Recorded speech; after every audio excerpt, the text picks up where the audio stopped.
तो कैसे हो भोसरी। तो साल 2040 चल रहा है और हमको टोक्यो का सीन दिखाई जा रहा है। इधर एक लड़का जिसका नाम मिजुहारा रेटो है, वो अपनी चाइल्डहुड फ्रेंड टाचिबाना एलिजा को आई लव यू कहता है। इसके बाद एलिजा कहती है कि मुझको पता था कि तुम मुझे चाहते हो, क्योंकि हम एक दूसरे को बहुत समय से जानते हैं, लेकिन तुम ये बात मुझे अभी कह रहे हो। इसके बाद रेटो कहते हैं कि ये ठीक है कि हम एक दूसरे को 10 साल से जानते हैं, लेकिन मैं तुमको ये बात इसलिए अभी बता रहा हूँ क्योंकि अगले साल मैं नहीं भी रह सकता हूँ। फिर एलिजा पूछती है क्यों, तुम क्या कहीं पर जाने वाले हो? इसके जवाब में रेटो कहते हैं मेरा एक बीमारी है जिसका नाम है मल्टीपल स्क्लेरोसिस। देन रेटो कहता है कि मैंने डॉक्टर के पास भी गया, लेकिन डॉक्टर कह रहा है कि मुझे जल्दी से जल्दी हॉस्पिटलाइज होना हो। इसके बाद एलिजा इस बीमारी के बारे में ऑनलाइन सर्च करती है और उसको पता चलता है कि ये बीमारी सेल्स को डैमेज कर देती है, लेकिन एआई के हेल्प से हम इस सेल्स को रिप्लेस कर सकते हैं। फिर एलिजा कहती है कि तुम ठीक हो जाओगे। इसके बाद रेटो कहता है कि मैं ठीक तो हो जाऊंगा, लेकिन इसमें 5 साल लगेंगे। ये 5 साल मुझे गंभीर नींद में बुलाऊंगा। मैं जब नींद में रहूँगा तब मेरा जो सेल्स है वो धीरे धीरे ठीक होंगे। इसके बाद वो कहते हैं मैं तुमको सिर्फ बोलना चाहता था। रेटो इसके बाद कहते हैं कि मेडा सेनपाई ने तुमको प्रपोज किया, तुमने क्या वो एक्सेप्ट किया? एंड एलिजा कहती है कि तुमको मुझसे क्या चाहिए? इसके बाद रेटो कहता है ये मैं डिसाइड नहीं कर सकता। फिर एलिजा पूछती है क्या तुम मुझे प्यार करते हो? रेटो कहता है कि मैं तुमको प्यार करता हूँ, इसलिए मैं तुमको कह रहा हूँ मेरे लिए 5 साल वेट ना करने के लिए। इसके बाद एलिजा मैं समझ के ही बोलकर चली जाती है।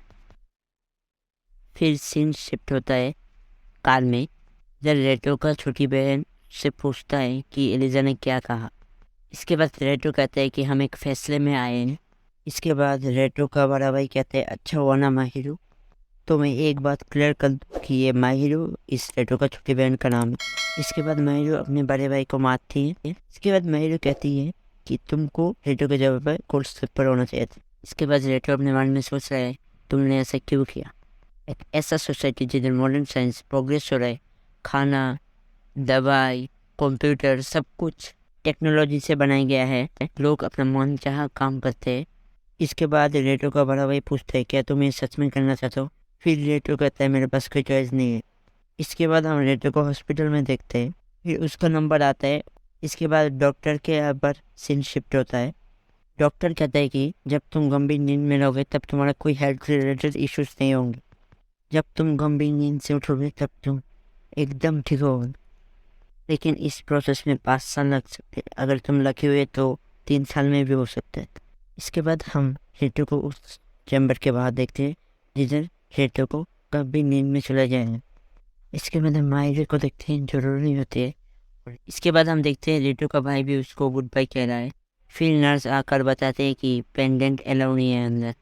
फिर हम देखते हैं कि एलिजा रेटो के साथ मिलने की कोशिश कर रही है, लेकिन नर्स कह रही है कि सिर्फ फैमिली मेम्बर ही अंदर जा सकते हैं। इसके बाद रेटो का बड़ा भाई आकर कहता है नर्स को कि एलिजा हमारे फैमिली का मेम्बर है। इसके बाद सीन शिफ्ट होता है एलिजा और रेटो के यहाँ। हम देखते हैं कि एलिजा कहती है मैं तुम्हें गुड बाय कहने के लिए आई हूँ। इसके बाद रेटो थैंक्स कहता है एलिजा को। इसके बाद रेटो अपना पेंडेंट एलिजा को देता है, और रेटो कहता है कि मैं जब नींद से उठूँगा तो मुझे ये पेंडेंट वापस कर देना। एलिजा हाँ कहती है। फिर हम रेटो को एक कैप्सूल में देखते हैं जो पानी से भर रहा। इसके बाद रेटो अपने मन में कह रहा होता है कि जब मैं 5 साल बाद उठूँगा तब ये सब एडल्ट हो चुके होंगे। इसके बाद रेटो अपने मन में कहता है कि मैं उनको छोड़कर जाना नहीं चाहता। फिर वो देखते हैं कि एलिजा कुछ कहने की कोशिश कर रही है। हम देखते हैं कि एलिजा कहती है कि मैं तुम्हारे लिए वेट करूँगी। फिर रेटो अपना हाथ एलिजा के हाथ के साथ रखता है, कहता है कि इसमें कोई शक नहीं है कि एलिजा बहुत सुंदर।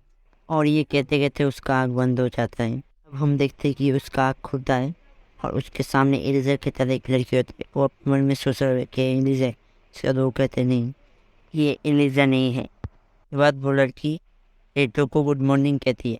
रेटो जब उठकर चारों ओर देखता है उसको सिर्फ लड़कियां दिखाई देती है जो उसकी तरफ बहुत शर्मा के देख रही थी। रेटो कहता है कि मैं गंभीर नींद से उठ गया। के बाद उस सामने वाली लड़की से पूछते है कौन सा साल है ये? लड़की कहती है 2045। इसके बाद वो लड़की रेटो को कहती है कि तुम पहले जाके नहा के आओ। फिर रेटो का एक मेडिकल चेकअप होता है। फिर वो डॉक्टर कहते हैं कि एआई ने तुम्हारे डैमेज सेल्स को रिप्लेस कर दिए, अब तुम पूरे ठीक हो। इसके बाद रेटोस डॉक्टर से पूछती है कि डॉक्टर टाकागी किधर, मतलब वो मेल डॉक्टर जो हमको पहले दिखाई दिया था, क्योंकि वो डॉक्टर को थैंक यू कहना चाहता है। फिर वो डॉक्टर कहती है कि डॉक्टर टाकागी और नहीं है। ये तो पूछता है कि डॉक्टर टाकागी क्या दूसरे हॉस्पिटल में है। फिर वो लेडी डॉक्टर कहती है नहीं। तो रेटो कहता है कि मैं अपनी फैमिली को दोबारा देखना चाहता हूँ। तभी वो लड़की आती है और रेटो को कहता है कि मुझे आपको समझाने दो। फिर बाद वो लड़की कहती है कि जब आप गंभीर नींद में थे तब क्या क्या हुआ उसके बारे में मुझे बात करनी है। फिर सीन शिफ्ट होता है कार में, जिधर रेटो के दो साइड में फीमेल बॉडीगार्ड्स होती है और ऑपोजिट में लड़की। इसके बाद रेटो अपने मन में कह रहा होता है क्या चल रहा है, मैं बाहर भी नहीं देख पा रहा हूँ, विंडोज सारे बंद है। तो फाइनली वो लड़की अपनी इंट्रोडक्शन करती है और हमको पता चलता है कि उस लड़की का नाम मियो सो है और वो हमारे रेटो का केयरटेकर है। तो सो कहते हैं कि मैं सब समय तुम्हारे साथ रहूँगी, कि तुम बाहर किसके साथ मुलाकात करते हो, किसके साथ बात करते हो, सबका ध्यान में रखो। रेटो कहता है कि मेरा क्या ध्यान रखूँगी, पहना ठीक हो गया हो। इसके बाद शो कहती है कि हाँ तुम ठीक हो गए हो। इसके बाद रेटो कहता है कि तुमने पहले बोला था ना तुम सब कुछ मुझ पर समझाओगी। शो कहती है कि 4 साल पहले एक वायरस आया था जिसका नाम था MK वायरस। वो पूरे दुनिया में फैल गया था, जिसके कारण जो भी बंदा इन्फेक्टेड होता था वो 3 दिन बाद मर जाते थे। उसके बाद हमारा रेटो कहता है कि तब तो तुमने एक वैक्सीन ढूंढा है ना। तो शो कहता है कि नहीं, सारे AI एक साथ अभी भी वैक्सीन ढूंढ रहा है। और शो कहती है कि अभी भी कोई वैक्सीन नहीं मिला है, तुम खुद से देख लो। फिर हमको बाहर का सीन दिखाई देता है, लेकिन यहाँ पर क्या हो रहा है मुझको नहीं पता है, आपको पता है तो कमेंट करो। इसके बाद शो कहते हैं कि 4 साल पहले MK वायरस आने के कारण दुनिया का पॉपुलेशन आधा हो चुका है और राशन देना और टेक्नोलॉजी चलाना बहुत मुश्किल हो चुका है। ये सुनने के बाद रेटो बहुत शॉक में उठे और वो जल्दी से जिंदगी कार से उतर कर घर की तरफ भाग कर जाए। फिर रेटो को देखता है कि पूरा शहर बहुत बुरी हालत में है और वो अपने मन में सोचता है कि एलिजा और उसका पूरा फैमिली किधर है। इसके बाद रेटो एक लड़की को थोड़ा सुनने के लिए बोलती है, लेकिन वो लड़की उसको देखकर बहुत दूर भाग जाती है। हम देखते हैं कि रेटो को सारी लड़कियां घूर रही होती है और वो अपने मन में सोच रहा होता है कि मैंने कुछ गलत किया है कि। इसके बाद रेटो वहाँ से भाग जाता है और अपने मन में कहता रहता है कि मैंने जब से नींद से उठाऊँ तब से मुझको एक भी लड़का नहीं दिखा और ये दुनिया बहुत बदल गई।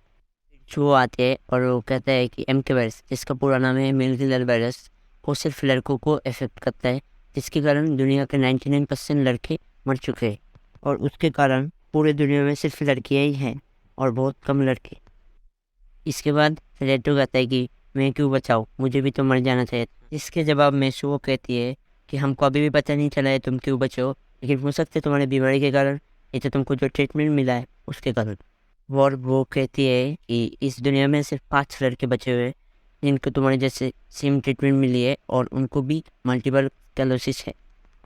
इसके बाद शो कहते हैं कि तुम 5 लोगों को इस दुनिया का सबसे कीमती रिसोर्स माना जाता है। ये सुनने के बाद रेटो बहुत डिप्रेस में होता है। तभी एक लड़की रेटो की तरफ दौड़कर आती है, तब वो वॉरियर्स जाकर उसको बेहोश कर देती है और रेटो को कुछ समझ नहीं आ रहा होता है।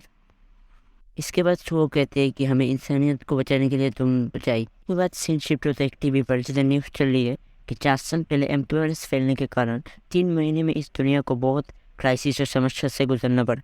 तो हमको पता चलता है कि हमारा रेडियो ये न्यूज़ देख रहा होता है। फिर वो लोग कहते हैं कि अभी इस दुनिया को एक लड़कियों का ग्रुप चलाता है जिनका नाम है यूनाइटेड वुमेन, जिसे UWB कहा जाता है। जो लड़के अभी भी बचे हुए हैं वो लोग गंभीर नींद में है, इस उम्मीद में कि एक दिन वैक्सीन बनेगा। UW ने सारे AI को वैक्सीन ढूंढने में लगा दिया है, लेकिन अभी तक एक भी वैक्सीन नहीं मिला है। जब सारी लड़कियां उम्मीद खोकर बैठी थी तब एक उम्मीद जागी पूर्व की तरफ से। लड़का जो गंभीर नींद में है मल्टीपल स्क्लेरोसिस के कारण वायरस आने के पहले से, उसको वायरस ने इफेक्ट नहीं किया था। ये जानने के बाद UW ने चुपचाप उस लड़के को हिंद से जगाया और नाम दिया नंबर 1। जो इस बीमारी के ट्रीटमेंट में है वो इंसानियत का एक उम्मीद है। UW ने कहा है कि उनका ट्रीटमेंट ख़त्म होने तक उनको ना जगाया जाए। तो फाइनली न्यूज़ ख़त्म होती है। इसके बाद शो कहती है कि हॉस्पिटल और UW मेंबर्स ही तुम्हारे बारे में जानते हैं, इसलिए तुम फिर से भाग मत जाना, साइंस मुश्किल में है। फिर वो कहती है हमारे बहुत सारे टेक्नोलॉजीज खो गए और हमारे साइंटिस्ट भी लापता है। अब तुम जाग ही चुके हो, इसलिए तुम्हारी ड्यूटी है कि बच्चे पैदा करना, नहीं तो इंसानियत ख़त्म हो जाएगी। इसके बाद रेटो कहता है कि जो लोग अभी भी बचे हुए हैं उनके स्पर्म से तुम लोग आर्टिफिशियली बच्चे भी तो पैदा कर सकते हो ना। जवाब में शो कहती है हमने नंबर 1 के स्पर्म के साथ ट्राई किया है, लेकिन सिर्फ नॉर्मल सेक्स करने से ही बच्चे पैदा हो रहे थे। इसके बाद रेटो कहता है कि ये सब विश्वास करना मुश्किल है, लेकिन अभी मुझे अपने घर जाने दो। सुओ कहती है कि ये नहीं हो सकता क्योंकि तुम्हारा स्पर्म हमारे लिए बहुत ज़रूरी है। फिर सुओ रेटो को एक टैबलेट देता है और कहता है कि तुमको जो लड़की पसंद है उसको तुम चूज़ करो सेक्स करके बच्चे पैदा करने के लिए। इसके जवाब में रेटो कहता है कि मैं ये कर नहीं सकता। फिर सुओ कहती है तो हमको किसी एक को बुलाना पड़ेगा जिसको तुम विश्वास करते हो। देन हम रेटो की छोटी बहन माहिरो को देखते हैं जो अब बहुत बड़ी हो चुकी है। वो रेटो के पास रोती हुई दौड़कर आती है और कहती है कि मैंने तुमको बहुत मिस किया। रेटो उसको देखकर बहुत खुश होता है। इसके बाद सीन शिफ्ट होता है रेटो के बड़े भाई यूके जो गंभीर नींद में सोया होता है। जिधर रेटो कहता है कि ये वायरस सच में है, मुझे अभी भी विश्वास नहीं हो रहा है। फिर रेटो अपने मुंह में कहता है कि जब तक तुम बचे हुए हो तब तक एक उम्मीद, अब ये मेरा मौका है तुम्हें मदद करने का।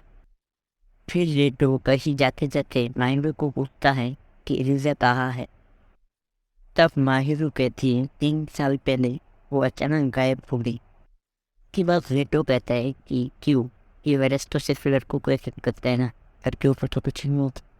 फिर माहिरो कहती है हाँ इसमें कोई कनेक्शन नहीं है, लेकिन एक बार मैंने एलिजा की माँ को पूछा था उसके बारे में, तो उन्होंने बोला कि उन्होंने एलिजा के साथ बात करना बंद कर दिया है। देन शो कहती है कि ये भी हो सकता है कि एलिजा का कोई एक्सीडेंट हो गया हो।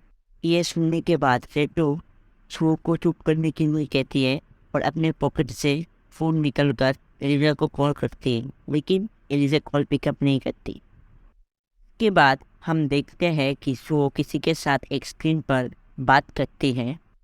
वो लड़की शो से पूछती है कि तुम्हारे पास नंबर 2 के बारे में कुछ इन्फॉर्मेशन है। इसके जवाब में शो कहती है हाँ, वो लड़का बहुत इंटेलिजेंट है और दोबारा भागकर नहीं जाएगा। फिर वो लड़की शो से कहती है कि मीटिंग के बारे में कुछ बताओ। इसके बाद शो कहती है कि रेटो ने अभी भी मीटिंग नहीं किया है। मैं आपको बता देता हूँ कि मीटिंग का मतलब होता है सेक्स करके बच्चा पैदा करना। इसके बाद शो कहती है कि रेटो ने अभी भी मीटिंग नहीं किया है। इसके जवाब में वो लड़की कहती है कि वो कोई गे नहीं है और शो को डांटती है। फिर हम रेटो को एक बेड पर देखते हैं और वो सोते हुए एलिजा के बारे में सोचता है। तभी शो एक नाइट ड्रेस में रेटो के पास आता है। फिर रेटो पूछता है कि तुम्हें अभी क्या चाहिए, और शो उसका बात इग्नोर करके अपनी ड्रेस खोलती है। फिर वो नंगी होकर रेटो के ऊपर जाता है और बोलता है मैं तुम्हें आराम दिलाने के लिए आई हूँ। इसके बाद वो रेटो को किस करती है और बोलती है मुझे तुम्हारा स्पर्म दो। फिर हम देखते हैं कि रेटो को एलिजा का याद आता है और वो शो को अपने ऊपर से हटा देता है। इसके बाद शो कहती है तुम्हें क्या मैं पसंद नहीं हूँ। रेटो कहता है ऐसा नहीं है, लेकिन अभी बहुत लोग मर चुके हैं और बाकी सब गंभीर नींद में है। फिर रेटो कहता है मैं ये समय मज़े नहीं कर सकता। ये सुनकर शो चली जाती है और बाहर एक रेड हेयर वाली लड़की शो को कहती है लगता है तुम फेल हो चुकी हो। फिर वो कहती है अगर तुम चाहो तो मैं हिनो को कह सकता हूँ कि तुम्हारे साथ पहले मीटिंग करें। तो हिनो नंबर 1 का नाम होता है जो पहले नींद से जागा था। इसके जवाब में शो कहती है मैं सिर्फ रेटो का पर्सनल असिस्टेंट हूँ और उसका ही काम करूँगा। ये सुनकर वो लड़की गुड लक कहकर चली जाती है। इसके बाद हम रेटो को देखते हैं जो अपने मन में सोच रहा होता है कि एलिजा के साथ कैसे कांटेक्ट किया जाए। फिर उसको याद आता है कि उसने अपना पेंडेंट एलिजा को दिया था। उसके बाद वो अपना फ़ोन लेकर जीपीएस ओपन करता है। इसके बाद सीन शिफ्ट होता है अगले दिन सुबह जिधर सो रेटो को एक बड़े से आईने के पास लाती है और सामने रखी एक मशीन में कुछ करती है, जिसके कारण वो आईना एक स्क्रीन में कन्वर्ट हो जाता है। हमको उस स्क्रीन में बहुत सारी लड़कियां दिखाई जाती है जो नहा रही होती है। फिर सो रेटो को कहता है कि तुमको जो लड़की पसंद है उसके साथ तुम मैटिंग कर सकते हो, और ये लड़कियां भी रेडी है तुम्हारे बच्चे को अपने पेट में लेने के लिए, क्योंकि इस दुनिया में 500 करोड़ लड़कियां हैं और सिर्फ 5 लड़के। अगर तुम्हें इनसे एक भी लड़कियां पसंद नहीं आई तो हम तुम्हारे लिए 100, 200, इवन 10,000 लड़कियां भी लाएंगे जो तुम्हारे टाइप का हो। रेटो कहता है मैं ये नहीं कह सकता, तो सो कहती है कि तुम क्या मीटिंग के अगेंस्ट हो। अभी रेटो पूछता है कि मीटिंग क्या है, तो सो कहती है कि सेक्स करके बच्चे पैदा करना। इसके जवाब में रेटो कहता है मैं कोई मछली का चारा नहीं हूँ तुम्हारे लिए। अभी सो कहती है मैं समझ सकती हूँ ये तुम्हें दुखी कर रहा है, लेकिन तुम्हारे स्पर्म के साथ हम सैकड़ों लड़कियों को बचा सकते हैं, क्योंकि जितना समय बीतता जा रहा है और समस्या बढ़ रही है, खाने की कमी दिखाई दे रही है और बहुत लड़के गरीबी में जी रहे हैं। लेकिन ये सब ठीक हो जाएगा अगर तुम उनके साथ मीटिंग करो, क्योंकि इस दुनिया में लड़के नहीं है, इसलिए उनके बच्चों को खजाना माना जाएगा और उस बच्चों को MK वायरस भी अफेक्ट नहीं करेगा। इसके बाद शो कहती है जो लोग गंभीर नींद में बचे हुए हैं वो लोग 1 साल में मरने वाले हैं, क्योंकि गंभीर नींद सिर्फ MK वायरस को थोड़े समय के लिए रोक कर रखता है। इसलिए मैं तुम्हें रिक्वेस्ट कर रहा हूँ रेटो, अगर हम कुछ नहीं करेंगे तो इंसानियत ख़त्म हो जाएगी। जिसके जवाब में रेटो कहता है तो मुझे 1 महीना दो, क्योंकि मुझे एलिजा को ढूंढना है, और अगर मुझे मीटिंग करना है तो मैं एलिजा के साथ ही करूँगा। इसके बाद शो कहती है ठीक है, लेकिन इस 1 महीने रोज़ रात को मैं एक लड़की भेजूंगी तुम्हारे साथ सोने के लिए, और अगर तुम इतना ही ईमानदार हो अपने प्यार के लिए तब तुम अट्रैक्ट नहीं होगे। बाई चांस तुम अट्रैक्ट हो भी जाते हो तब मैं कुछ नहीं कहूँगी। एपिसोड 1 इधर ही ख़त्म होता है, तो हम मिलते हैं नेक्स्ट एपिसोड में। तब के लिए